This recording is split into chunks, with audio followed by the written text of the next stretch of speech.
Hi friends, कैसे हैं आप सब। मैं अच्छी हूँ, आशा करती हूँ आप भी अच्छे होंगे, अपनी अपनी फैमिली के साथ खुश होंगे। मेरे पति जो रविशंकर है ना, छुट्टी आए थे, छुट्टी से शायद वापस भी चले गए होंगे। अभी मुझे उतना कंफर्म नहीं है ये बात कि हैं या चले गए हैं। ये था कि 1 महीने के लिए छुट्टी आए हैं। चलिए, छुट्टी उनकी है, यहाँ काटे वहाँ काटे, चाहे जहाँ काटे, जिसके साथ उसे रहना होगा उसके साथ वो रहेगा, वहाँ पे जाके ही रहेंगे, कोई बात नहीं। पर वो मुझे बदनाम कर रहे हैं ये बोल के कि मैंने अपने पति को प्रॉपर्टी के लिए घर से निकाल दिया है। तो ये सच नहीं है कि मैंने उन्हें निकाला है, नहीं। मैंने तो उन्हें सुधारने की पूरी कोशिश की, अपनी पूरी जी जान लगा दी, अपनी लाइफ के 18 साल उनको दे दिए कि ये इंसान सुधर जाए। पर जिसका ना आदत होता है कीचड़ में लौटने का, मतलब एक होता नहीं है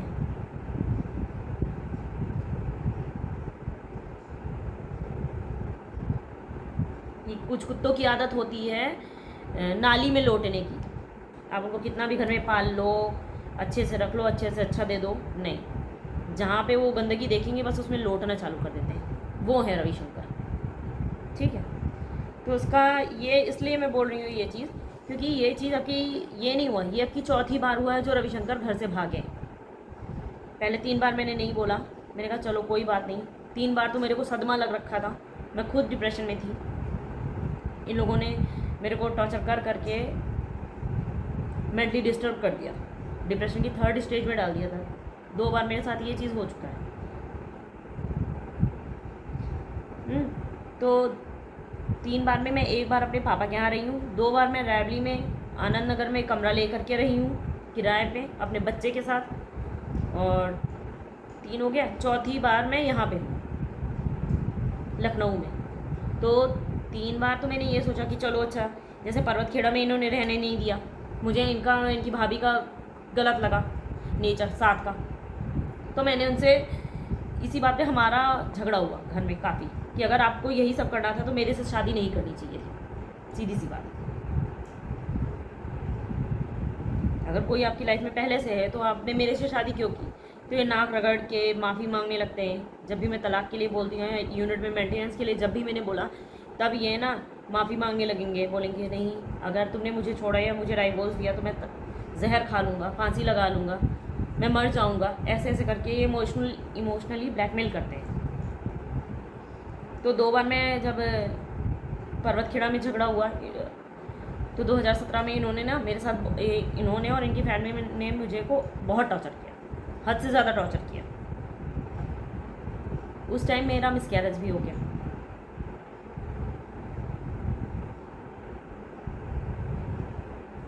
उस रात मैंने बहुत कुछ सहा।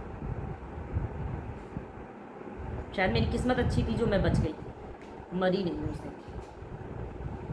पता नहीं भगवान ने मेरी किस्मत में क्या लिखा है, क्या लिख के भेजा है कि मैं बच गई उस दिन। कोई बात नहीं, वो मेरी लाइफ थी, भगवान ने पता नहीं क्या लिखा होगा, वो भगवान ही जाने। फिर उसके बाद जब जो है मैं हॉस्पिटल से डिस्चार्ज हुई, तो हॉस्पिटल से ही मेरे पति पर्वतखेड़ा भाग गए, ये आए नहीं। 2017 से लेके 2020 तक जो है मैं रायबरेली में रही। मैं रायबरेली में इसलिए अलग कमरा लेके रही कि शायद रवि आ जाएंगे, रहेंगे आकर के, उस जगह को छोड़ देंगे, ठीक है। पर उन्होंने नहीं छोड़ा। लास्ट में जब मैंने यूनिट में मेंटेनेंस के लिए अपना हक मांगा कि मुझे एक लीगल वाइफ का हक प्लस बच्चे का जो भी मेंटेनेंस होता है आप मुझे लीगल तौर पे दे दीजिए, तो जब रविशंकर को ये लगा कि नहीं अभी पैसे कट जाएंगे अगर मैं नहीं रहूँगा, तो इन्होंने जो है फिर कांटेक्ट किया मेरे से, तब जा कर के यहाँ लखनऊ में घर खरीदा कि ठीक है। तो मैंने से ये बोला, तो ये मेरे को सिर्फ घर दिखा रहे थे जगह जगह। तो मैंने कहा अगर लेना है तो आप ले लीजिए, नहीं तो आप डाइवोर्स पेपर साइन करिए और मेरे को छोड़ दीजिए। तो मैंने इनके सामने शर्त रखी कि या तो तुम तलाक के पेपर साइन करोगे या तो तुम जो है बैंक लोन के पेपर साइन करोगे, 2 में से एक तुमको करना है। अगर तुम्हें रहना है तो तुम घर खरीदो, और अगर तुम्हें नहीं रहना तो तुम मेरे को तलाक दे दो। इस उस पर जो है ये लखनऊ का घर खरीदा गया है कि अगर तलाक दे दिया तो समाज में बेइज्जती हो जाएगी और सारी बातें निकल के, जो इनकी गलत आदतें हैं वो निकल के बाहर आ जाएंगी। इन्होंने घर खरीद लिया, इन्होंने वहाँ से मेरे को टॉर्चर करना शुरू किया। उसके बाद मुझे इनके मोबाइल से कुछ नंबर मिले, बाद में मैंने उन नंबर की जानकारी भी ली। मैंने इनसे बोला भी कि मैंने कहा ये सब चीज़ें क्या है। तो ये 2 साल घर नहीं गए। 2 साल हमारे बीच में सब कुछ ठीक चल रहा था। ठीक क्या, नॉर्मल पे ये मेरे को ये उम्मीद थी मेरे दिल में कि नहीं ये चीज़ ठीक हो जाएगी। ये चीज़ मैंने आवा में भी लेटर पे दिया था, वो नंबर एड्रेस सब कुछ दिया था, रिकॉर्डिंग भी जो है मैंने यूनिट में दी थी। इनकी फैमिली मेम्बर्स को पहले ही उसके बारे में सब कुछ पता था। मैंने उनसे भी यही सवाल किया था कि जब रवि की लाइफ में कोई और था पहले से ही, तो मेरे से शादी क्यों कराई गई, मेरी लाइफ बीच में क्यों ख़राब की गई। पर रवि का और रवि की फैमिली का ये था ना प्लान कि मेरे से शादी करा देंगे। फिर रवि मेरे साथ रहते नहीं थे जल्दी, उनकी फैमिली रहने नहीं देती थी, तो बच्चे होंगे नहीं तो ये लोग बांझ बोल के मेरे को घर से निकाल देंगे। पर मुझे एक बेटा हो गया, तो ये जो बांझ बोल के ये लोग निकालने वाले थे वो तो कैंसिल हो गया। फिर इन्होंने ये बोलना स्टार्ट किया कि नहीं बच्चा तो नाजायज़ है। तो मैंने यूनिट में भी जा कर के ये बोला कि भाई अगर रविशंकर को और उनकी फैमिली को ये लगता है कि नहीं ये बेटा उनका नहीं है तो मैं डीएनए टेस्ट के लिए तैयार हूँ, आप डीएनए टेस्ट करा लो, साबित हो जाएगा। तो इस बात पे भी जब उनकी फैमिली वाले जो है उन्हें ये लगा कि ये तो साबित कर देगी जो है टेस्ट करा के कि बच्चा तो रविशंकर का ही है, तब इन्होंने तीसरा प्लान ये बनाया कि वो मुझे जान से मार देंगे, मेरे ससुराल वाले। सीधे सीधे मार देते तो फंस जाते, तब इन्होंने मुझे फिजिकली और मेंटली टॉर्चर करना स्टार्ट किया। हर तरीके से ये मेरे को टॉर्चर करते थे। उसका नतीजा ये हुआ कि मैं मेंटली डिस्टर्ब हो गई। इन लोगों ने फिर मेरे को मम्मी के पास भेज दिया मेरे कि भाई लड़की पागल हो गई है तो हम नहीं रख सकते।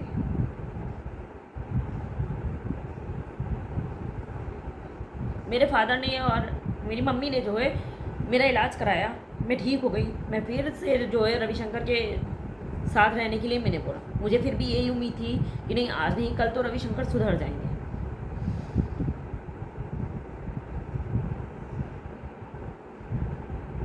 पर ऐसा कुछ है ही नहीं। जब इंसान पहले से ही सोच लेता है ना कि नहीं मैं सिर्फ समाज में दिखाने के लिए इसके साथ रह रहा हूँ या फिर रिश्ते में हूँ, तो वो बात अलग ही हो जाती है।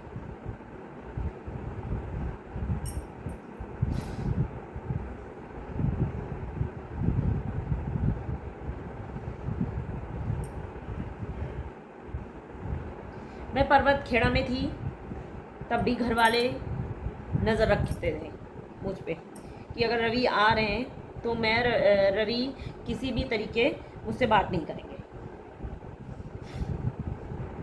उनकी जो बहनें हैं, भाभी हैं, पापा हैं, भाई हैं, बच्चे हैं, सब ये कोशिश में लगे रहते थे कि नहीं ये अपनी बीवी से बोले नहीं, बात नहीं करें। इसलिए मैं रायबली गई, वहाँ पे भी ये चीज़ नहीं ठीक हुई। रवि झूठ बोल बोल के भाग के वहाँ जाते थे पर्वत खेड़ा। उसका भी रीज़न मैं बताऊँगी कि क्या है वहाँ पे, ठीक है, क्लियरली बताऊँगी, आज खुल के एकदम बताऊँगी। फिर मैंने कहा अगर रायबली में भी सेम ही प्रॉब्लम हो रही है, बंदा वहाँ से भी भाग जा रहा है घर अपने, ठीक है, इनकी गलत आदतें छूट ही नहीं रही हैं, तो फिर मैंने मैंने कहा हम लखनऊ में रहेंगे जा करके अलग एकदम। मैंने कहा नहीं रहेंगे रायबली में, क्योंकि रायबली से लालगंज पर्वतखेड़ा पास पड़ता है। तो तुम गए और रात में 10 बजे फिर वापस आ गए। मैं सो रही हूँ घर में तो घर खुला ही छोड़ के बंदा चला जाता है। अगर मैं घर में सो रही हूँ तो ये 5:30 ही बजे डोर ओपन करके भाग जाते और रात में 10 बजे आते थे। जहाँ मैं किराए पे रह रही हूँ, ये वहाँ की बात बता रही हूँ मैं, पर डे का था रविशंकर का, कि ये डेली भाग करके पर्वतखेड़ा जाते थे और रात में 10 बजे वहाँ से वापस आते थे फुल ड्रिंक करके शराब के नशे में, और उसके बाद फिर इनका 5 सवा 5 बजे तक फिर सुबह उठ के भाग जाना। ये था रवि का रूटीन। अगर ये 10-15 दिन की छुट्टी पे भी अगर रहते थे, 1 महीने की छुट्टी पे भी रहते थे, पहले तो बंदा घर में रहता, रैवली में रहता नहीं था मेरे और मेरे बेटे के पास, और अगर रहता भी था ना तो जो है ये भाग जाते थे। अब जब हम लखनऊ में आ गए, लखनऊ से पर्वत खेड़ा जाने में काफ़ी टाइम लग जाता है, गए फिर वापस आने में टाइम लग जाता था, तो मुझे इन पर शक होता था कि नहीं ऐसा क्या है। रमईपुर में चंदा देवी है,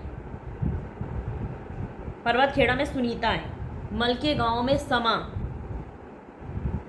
और भी कुछ हैं, उनका नाम मैं नहीं लेना चाहूँगी, ठीक है।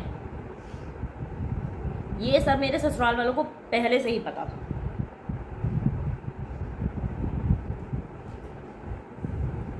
और जो लोग गो से रविशंकर ये बोल रहे हैं कि जो है मेरी बीवी ने मुझे निकाला है, तो आप ये सुनिए पहले।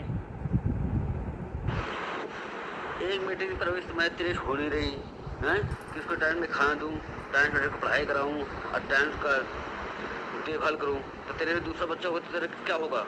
कुछ नहीं होगा, तेरे से कुछ नहीं होगा। तेरे एक बेटा तो पाल नहीं सकती है, एक बेटा पाल नहीं सकती, दूसरा चाहिए है। ये बेटे न खाई टाइम से खाना, न पानी, न पढ़ाई, क्या करते तुम करते क्या घर में बैठे बैठे? दूसरा बेटा चाहिए, दूसरा बेटा के लिए, दूसरे बच्चे के लिए मैं डॉक्टर के पास गई थी अभी, जब मैं लखनऊ में रहने लगी ना, तब मैंने सोचा शायद हमारी फैमिली में सब कुछ ठीक हो गया है, चलो तो हमें दूसरे बच्चे के बारे में सोचना चाहिए। मैंने सोचा क्योंकि मेरे दिल में खोट नहीं था। तो अब यहाँ से कहानी बिगड़ना स्टार्ट हो गई जब मैंने दूसरे बच्चे के बारे में सोचना स्टार्ट किया। अब ससुराल वालों को तो ये था कि और बच्चे हमने होने नहीं दिए, मार डाले हैं, एक ही बच्चा बचा है इसका, वो भी ऐसे बचा था क्योंकि प्रेगनेंसी के टाइम पे मैं अपने मायके में थी। शायद अगर मैं ससुराल में होती तो ये लोग मार डालते। जैसे 2017 में मेरा मिसकैरेज किया है इन लोगों ने, वैसे ही ये लोग मेरे बच्चे को, ये जो है मेरा बेटा, इसको भी मार डालते। अब ये हो गया है कि भाई एक बच्चे को तो हमने कैसे भी हो गया, दूसरा बच्चा अगर हो गया तो फिर क्या होगा? शादी मुझसे किए हैं रविशंकर, अगर मुझसे बच्चा नहीं होगा तो किससे होगा? और बच्चे पे भी ज्ञान मुझे वो नंदे मेरे पति को बता रही हैं जिनके खुद 6 बच्चे हैं घर में। खिलाने के लिए आप, तुम्हारी औकात नहीं है कि तुम अपने बच्चों को पाल सको खुद के पैसे से। हाँ, तुम भाई के पैसे पे अपने बच्चे पाल रही हो और तुम उस भाई को सिखा रही हो कि नहीं भाई तुम्हारा दूसरा बच्चा नहीं होना चाहिए। तो अगर बच्चा नहीं होना चाहिए था, अगर मुझे पत्नी का हक नहीं दे सकते थे, तो या तो आप मुझसे पहले ही बता देते, शादी के ही दिन आप मेरे से एग्रीमेंट साइन कराते कि तुमसे बच्चा नहीं कर सकती हो, तुम रवि से बीवी की हक नहीं मांग सकती हो, अगर तुमसे कोई बच्चा हुआ तो उसका रविशंकर खर्चा नहीं उठाएंगे। क्यों नहीं बताया मुझे?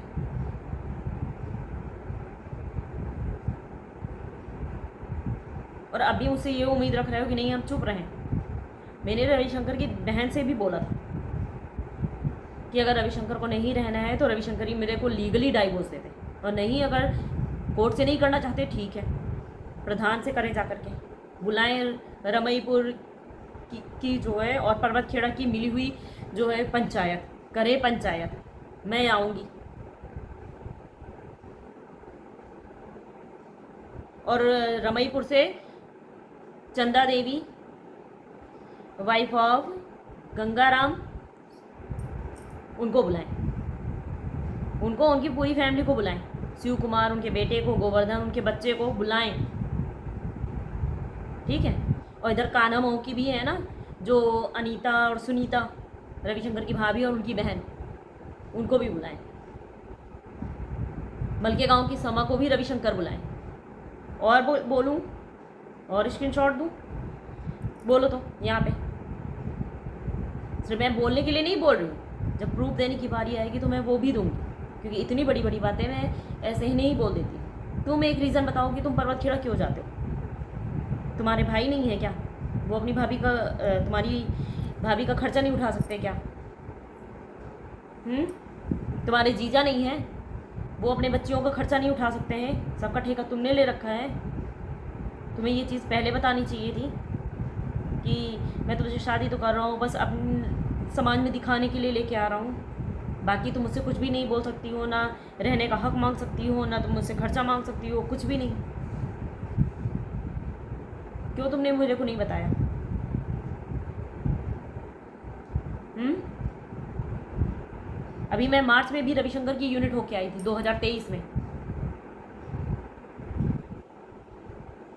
ये जो पिछली होली निकली है ना, तब 14 मार्च को, और 25 मार्च को फिर हम वहाँ से साथ में आए वापस। मैं नहीं बोलना चाह रही थी इस जगह पे ये सारी बातें, पर तुम लोगों ने मुझे मजबूर कर दिया। और रही बच्चे की बात, तो ठीक है, अब नहीं चाहिए। मेरे पास एक बच्चा है ना मेरा, मैं उसके सहारे ज़िंदगी काट लूँगी। मेरे लिए वो बेटा ही मेरा काफ़ी है। और इस टाइम पे लखनऊ की मैं बात बताती हूँ, हर एक चीज़ ऑनलाइन हो चुकी है। लोग चोरी भी करते हैं तो ऑनलाइन अकाउंट से ही कर लेते हैं। मेरे ससुराल वाले, जो पहले मैं पर्वतखेड़ा में रहती थी तो मेरे ऊपर नज़र रखी जाती थी ना, अभी वो भी ऑनलाइन तरीके से हो गई है। मेरे पति जब रविशंकर जब 1 महीने की छुट्टी आते हैं, जैसे साल में 80 दिन की छुट्टी बंदा आया है और 80 दिन अगर यहाँ पे रह रहा है, तो नीचे के पोर्शन में नहीं रहते। हमारा घर 3rd फ्लोर पे है, 3 पोर्शन है हमारे घर के। मेरे पति सबसे ऊपर वाली छत पे रहते हैं और वहाँ पे ऐसे ऑनलाइन रहता है मोबाइल, रात भर पूरी रात मोबाइल पे वीडियो कॉल चलती रहती है। मेरी नंद, नंदोई, भांजी, भाभी, सुनीता देवी, सब लोग बारी बारी से कॉल करते हैं, क्योंकि एक रात पे पूरा नहीं वो कर सकते ना। तो कहीं ऐसा तो नहीं है कि बीवी के पास है, बच्चे से बोल रहा है, इस तरीके होता है। नज़र रखी जाती है हमारे ऊपर। मतलब हमारे ससुराल वाले यहाँ पे लखनऊ के में हैं भी नहीं, तब भी वो लोग मेरी फैमिली में घुसे हैं मेरी लाइफ में। तो भाई रविशंकर को तुम ही रख लो। मैं तो कहती हूँ तुमको शादी ही नहीं करानी चाहिए थी मेरे से, ठीक है? वो उसको ऐसे ही रखते, उस बंदे को, चाहे वो चंदा के साथ रहता, चाहे सुनीता के साथ रहता, समा के साथ रहता, या फिर और जैसे अभी रह रहा है वैसे रहते, मुझे कोई दिक्कत नहीं थी।